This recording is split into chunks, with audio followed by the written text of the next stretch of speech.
What's up, Ram fans? Welcome back from the break, and yes, to the return of Out of Pocket. I don't even have to explain how this thing works at this point, so let's just get into the debate. Yikes. After Friday's action, the Mountain West Conference's record in March Madness this year fell to 0-4, with every team that made it from the conference failing to reach even the round of 32. So with those results in mind, the question I have for you all this week is a pretty obvious one. All season, we were hyping up this Mountain West as this loaded, underrated, underrespected, and really deep conference. But it's become pretty clear to me that it's the squads that don't even really stack up against the other schools across the nation, at least this year. So that's all I have to say. Did we overrate it a little bit, or was this performance in March just one big fluke? Yeah, I can start with this one. I do still think that the Mountain West is a very strong conference. I think that they proved that, and I think it's just going to keep going in the right direction. I mean, most of these Mountain West teams are pretty young. And so the success they had this year, I mean, you know, when one of these teams is good, we saw it this year with CSU. They came in, and everybody knew they were going to be good. No one really expected the level from Boise and Wyoming. Yeah. And, I mean, we all know that San Diego State is good. They lost some players, and they gained some players. You know, Matt Bradley was definitely very helpful, and their defense was literally the second best in the nation. But I definitely think that when one of these teams is good, it pushes the rest of them to be good. And so I do think that we're going to continue to have this power conference for the next couple years. And I think a lot of it, weirdly for me, has to do with the seeding, that ended up in the tournament this year. It was very strange. I feel like really good teams ended up with bad seeds. And I think that ended up with the average teams who should be playing other average teams kind of got screwed over a little bit. I mean, I don't want to bash the NCAA, but some of these seeds seemed a little rigged, to be honest. I mean, Boise is an 8 seed. I am convinced that the only reason they had Boise as an 8 seed was so they would play Gonzaga in the second round if they won, and it was the Leon Rice Gonzaga coach matchup.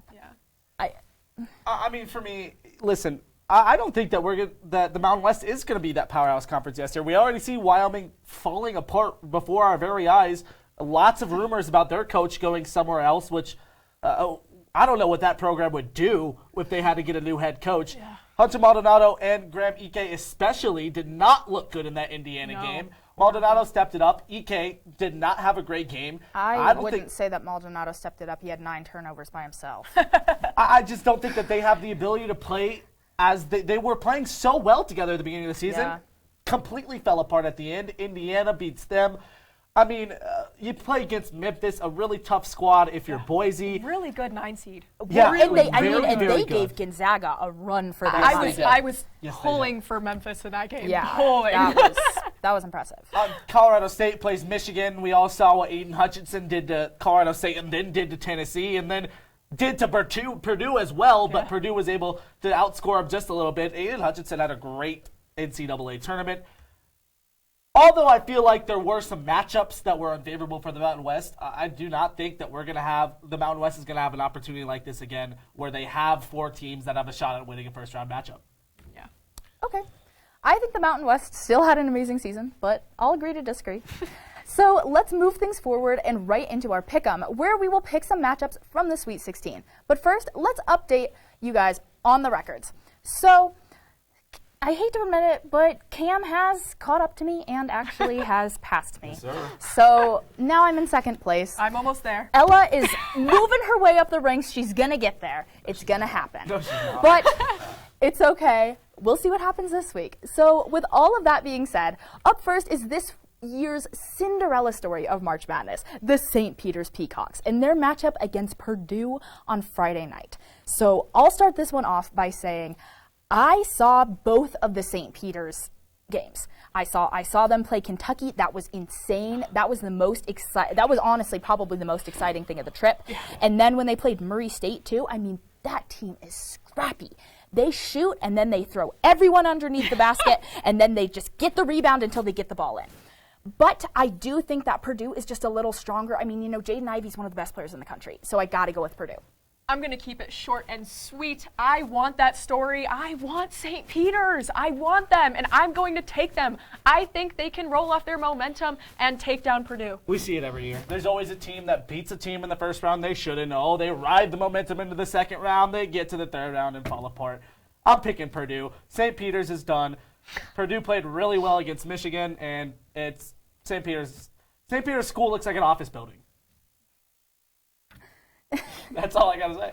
And with that, let's get on to our last pick of the night. Coach K is in the middle of his last dance, and after coming back to beat Michigan State last night, his next obstacle in the way of a storybook ending are the Texas Tech Red Raiders Thursday night in the Sweet 16. So guys, will Duke keep it going, or will TTU ruin the fairy tale story that Duke definitely wants? So I'm going to keep this one pretty short and sweet here. I am pretty sure that if I chose Duke, my mother would kick me out of the house. So Texas Tech all the way.